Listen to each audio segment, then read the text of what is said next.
Hello, my dear friends. I feel such a kinship to you lately. Such a closeness since I've opened my eyes to the truth of my situation and also been transparent with you about it too. I feel as though I can tell you anything. Perhaps that's because I have told you everything. Well, almost everything. And this feeling, this newfound connection to my humanity, if ever I really had it, makes me want to go live with my writer, if for no other reason than to make sure that she isn't letting him work his will into her writing. I'll bet that he, my stranger, invincible and incorrigible, thinks he's calling the shots, as it were. But he would be a fool to think so. He would be a fool to think that anyone but her, and possibly me, can affect what will be written in the next few chapters of this book we find ourselves becoming for you. This story, winding and unclear as it is, here we are for you, avid readers. I wonder what she has next in store for us, when she's ready. This week, she's feeling afraid. Not the usual kind of fear, but rather fear of herself, of her own power. Now that she knows she has it, she's not quite sure how she's going to use it, how she should use it, or what repercussions using it will bring down on her. I know what that's like. Of course I do. I suppose that goes without saying in this whole discussion, but I'll say it anyway. Do you know that feeling? That feeling when there are extreme changes happening in your life, ones you've somehow found it within yourself to bring about for your own good, or even just for your own sanity, and yet you're afraid of them, afraid of that change? Of course you do. And if you don't yet, I'm sure you will someday. But my only advice for you, when you reach that time, is to go where the fear takes you. Sometimes fear leads us in the right direction, and sometimes the only thing to do is to follow that fear. I have a story for you about a girl who followed her fear to the calm, still waters of a lake. She grew up in a small, superstitious town where everyone knew that the lake was cursed. No one swam there. No one fished there. No one even strolled by it to admire the view. Everyone steered clear of it. In fact, it seemed as though the whole town was even afraid to look in its direction. When she stopped and asked the town's elders about the lake, many of them grew solemn and afraid, and spoke of loved ones they'd lost there in the past. Children who'd drowned, jilted lovers who lost themselves in those waters, fathers who went fishing and never returned. Every adult in town knew a story about someone who died at the lake, whether or not that story was true. But when the little girl went to her father to ask about the lake, he would grow very quiet, his face gray with dread. "Is that where Mother died?" she asked, for she had grown up with only her father, and he spoke very little of her mother's passing. He never wept. He never seemed to grieve her loss. But at the mention of her, a great fear and quiet would cross over him. And so the little girl eventually learned not to ask questions about her mother. But in her mind, she knew who her mother was. She envisioned a beautiful woman, tall and with long flowing hair, and long gauzy gowns that a fairy from a story might wear, or a princess from another land. In her mind, her mother didn't look anything like anyone in town. She looked like someone from a magical place where the lakes weren't feared, they were swam in, and where fathers were always smiling, and no one had a horrible story about a loved one they'd lost. "You must never go to the lake," her father told her. "No matter if it calls to you, no matter if you want to go so badly that it hurts, you must never go to the lake." Yet whenever she closed her eyes, she saw it. In vibrant colors of blue and green and sunset orange, so clear that she could see reflections of the birds flying over it within. At night she dreamed of it, and how cool and clean the water would feel as she swam through it. At dinner she could practically taste its sweet and pure waters. She wanted to go to the lake so badly, she could practically hear its song singing her to sleep every night. And you know what would happen, of course, don't you, dear listener? Of course, she would go to the lake. Eventually. The call became too strong for her to deny. She didn't bring anything with her but herself. She didn't go to school that day. Why should she? When she asked her schoolmates if they had any desire to visit the lake, if they heard it called to them as it called to her, they laughed at her and called her names. She didn't tell her father. He was working, busying himself with hard labor so that he couldn't stop and experience that deep fear and terror she saw him go through whenever he remembered his past and her mother. Everyone else in town was content to keep busy and pretend, or so she assumed they were pretending, that everything was fine, everything was usual and normal, and that the lake that haunted her every moment didn't exist. So this little girl, only about 7 years old, but somehow both wise and foolish beyond her years, walked steadily towards that place, the one place she was always told never, ever to go to.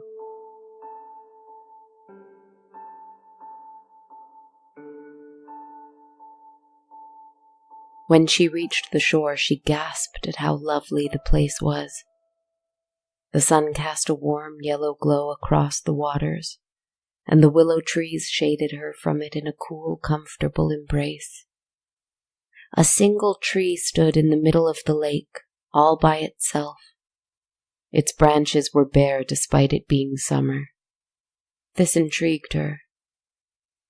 She kicked her shoes off and neatly laid them by a nearby shrub, wanting nothing else than to step in the water. When she did, it was so clear that she could see every single pebble, every tadpole, every ripple, clear as day. And it was so cool, but not cold, that, with the sun beating down over her head, the little girl wanted nothing more than to jump in and feel the water all around her. Her common sense told her it was ill-advised, but the lake seemed to deliver a message whispered across its surface that said, "Trust me. Come to me. I would never hurt you." But, just as she was about to leap in, she looked up to the center of the lake. There was a woman there, standing just on top of the water by the tree. She had appeared out of nowhere, it seemed, but she was there anyway. Tall and in flowing gowns with long hair blowing in the breeze. Just silhouetted. She couldn't make out any details, but she knew what she saw. Now this girl, even at the age of 7, as I said, was clever. She knew that the image looked like the version of her mother she saw in her mind's eye. But she also knew that that image was impossible. There was no fairy princess mother waiting for her in this lake. She had been told that she would be tricked. The lake liked to seduce you, call to you in a language that you would understand and be unable to resist. She knew better than to dare to hope that her mother, more beautiful than in her imagination, stood there, beckoning to her. But there was someone standing there looking at her, and fear ran through her, like an icy hand clutching at her heart. Common sense told her to turn back and run, but that fear had brought her here in the first place, so she only felt it fair now to obey it further. She was afraid of that person, standing in the middle of the water. So she had to go to them.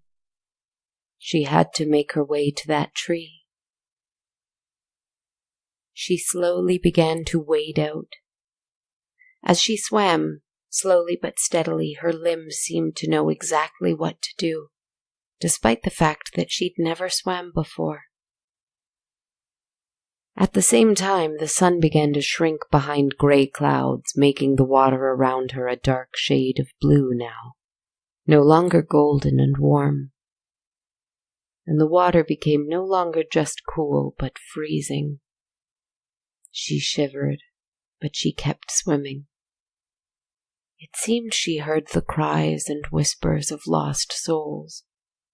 Was it her imagination? Was it all the townspeople's stories coming back to frighten her further? Or did she really hear the voices of the dead calling to her to turn back, saying the exact same thing their descendants in town told her? As the water became deeper and deeper, it became less clear, and it was murky. In that murkiness, muddy clouds began to appear beneath her. She could swear that she saw pained, drowned faces staring up at her in silent screams. "Leave this place," they called to her. "Leave now and avoid our fate." The sight of them, rotting and terrible, made her eyes wide and her heart pound with fear. But she kept swimming. She kept going until she reached the tree. She was so cold and now so tired from swimming that she barely had any strength left as she reached her arms up to grab the trunk of the tree and pull herself onto the tiny island that stood there in the center of the lake. She stood there, arms wrapped around the trunk, catching her breath when, suddenly, she felt 2 branches close in around her and wrap themselves over her shoulders. It seemed that the tree was embracing her. But when she opened her eyes, she realized they were not branches, but rather 2 long, sinewy arms and bony hands clutching at her. She turned around and was face to face with the woman she'd seen from the shore. At first, she was that woman in expensive gowns, with a smooth, gentle face and kind, warm eyes, and a regal bearing to her smile. Never mind how cold and moist those bony hands felt on her just a moment ago. Here stood the fairy princess again from her dreams. But she was no fairy princess. "Who are you, really?" the young girl asked. And the woman's face immediately dropped its smile and all other human expression. Slowly, she became what she was in truth, and the layer of fantasy, of glamour, faded away. The real creature stood before the little girl, She was tall and her limbs were long like those of a spider. Her face was long, inhumanly so, and her eyes were wider than the empty ones in a skull's head, and they were a faded shade of yellow, like bone left by scavengers for too long in the desert sun. Her skin somehow seemed both dry and cracked, and yet wet and slimy all at once. She wore as clothes only strands upon strands of putrid moss and lake weeds, which covered her body. Her hair was impossibly long and trailed into the water itself, floating like seaweed itself. She was a painful, awful sight to behold, but she didn't seem to know it. Her wide yellow eyes were fixed on the little girl's face, and a long dripping finger raised itself up to touch it. But then she stopped and lowered it again. "All those people," the little girl said, as her heart beat fast in her eardrums now. She was terrified, but she had come all this way, and she would have answers. "They're all gone now. That was you?" The creature arched her brow and turned her head a little, confused. "All gone," she said. "Not me." And she shook her head vigorously, her hair shaking off mud and water all around her. "Not me." The little girl was confused. If this creature hadn't killed all those people, and they had merely drowned in the lake, then what had happened to her mother? "But my father came here once with my mother, and she—" Now the little girl was wise beyond her years, but she never understood her father's story. Why would he let her mother swim alone in the lake so soon after having a child? Why couldn't she remember her mother? Why were there no records of her? And why did no one in town know about her? "Your father," the sea witch muttered, looking at the ground as if trying to remember something. Then her eyes widened again. "Your father," she said, understanding. And before the little girl's eyes, the creature shape-shifted again. This time, not into a fairy princess, but into an ordinary young woman, lovely, innocent, dressed like a woman from their town. This was her mother. "He loved me," she said softly. The little girl's eyes filled with tears as she realized she had been right, ever since that moment on the shore. It was her mother calling to her, from the distance of the lake this whole time. And the little girl whispered, "Who am I?" And the young woman in front of her, the shapeshifter who had seduced the girl's father 7 years ago, smiled. And the little girl's smooth skin began to change. It was suddenly hard and cracked, yet gleaming like a turtle's shell. She could feel that her face and her fingers and her arms and legs were all stretching. Her eyes grew larger and wider, and suddenly she could see so much more now than she ever could. In the woman across from her, she saw her mother. She saw her father's lover. She saw all the forms this creature had ever taken, and she saw her for what she truly was, a spectacular, immortal water spirit, ancient and alone. Not anymore. As the two of them stared at each other now in their true forms, they heard a cry from the shore.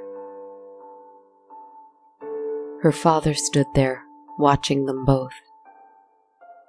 The little girl, barely recognizable now, yet undeniably herself, raised her hand and waved at him. Then her mother wrapped her arms around her, and they fell back into the water.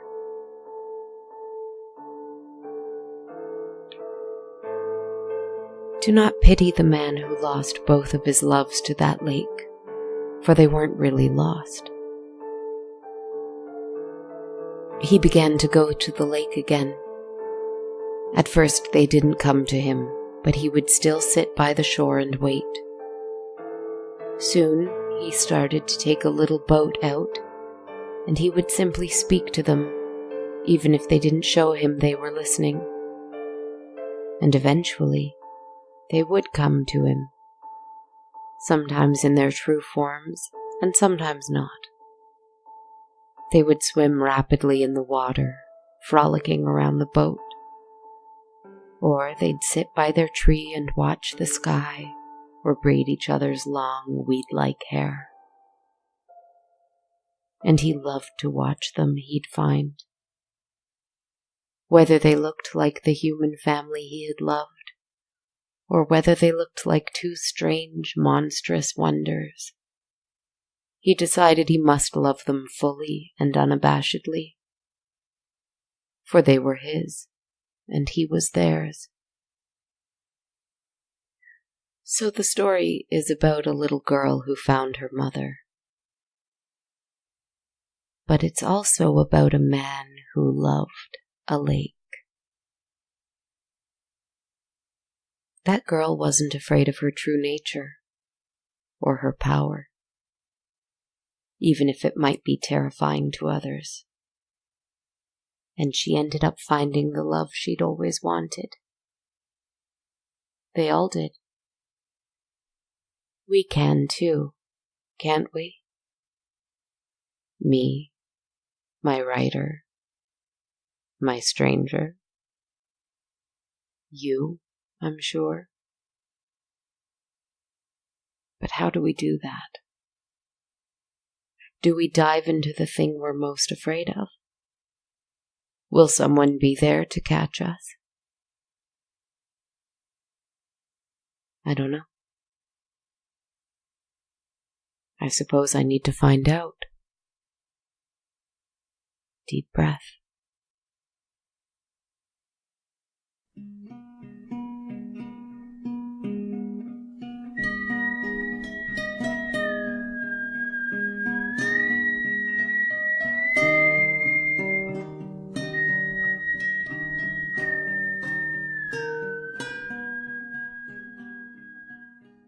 Hello everybody, and thanks so much for tuning into episode 72 of On a Dark Cold Night.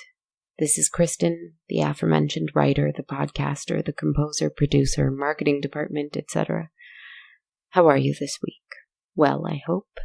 I'd like to send a big thank you this week to Foxtifer1984, who left a really, really wonderful 5-star review for the show on our Stitcher page called Understated, Beautiful, and Haunting. It reads, "For an original fictional horror-themed podcast, there is certainly nothing too gory, distasteful, creepypasta-esque, or even Lovecraftian, and that is in itself refreshing. No, instead the creator/writer/narrator, Kristen Zaza, draws you in with her intimate voice that evokes an intriguing, quiet confidence. She relies on tales full of lust and longing, despair and beauty, stories both ancient and modern, full of tropes and unique twists. The contradictions are purposeful, and her writing echoes the painful, chaotic beauty that is a common thread throughout the human experience. The pacing is measured, the tales are hauntingly beautiful, and the podcast keeps you wanting more." It actually goes on to say some more really lovely things. You can read the whole review on our Stitcher page, but for now I'll keep it brief and just say, oh my gosh, thank you so much, Foxtifer1984. Your really insightful and very sweet review really made my week, and I appreciate it so much. If you are also enjoying the show and want to help out like Foxtifer, I really like saying Foxtifer. You can leave us a review too on Stitcher, iTunes, or on our Facebook page. You can also follow me on social media. I'm on Twitter at A Dark Cold Night, Instagram at Dark Cold Night Podcast, and of course on the Facebook page and YouTube channel called On a Dark Cold Night. Give me a shout out there. I'm very likely to respond. You can also support the show by listening on the free Radio Public app, where every listen goes towards me as your podcaster being paid for each listen, which is a real win-win for both of us. If you want to help the show a different way, you can buy a sweet On a Dark Cold Night t-shirt or hoodie available at bonfire.com/on-a-dark-cold-night. You could also support the show on Patreon, where every monthly patron of mine receives access to a link to the soundtrack of the show. You can find me there at patreon.com/darkcoldnight. If you don't want to support monthly and don't want that perk, you can also just buy me a coffee at ko-fi.com/darkcoldnight. Thank you again for listening in this week. Take care of yourselves, rest well, and talk soon. Good night, friends.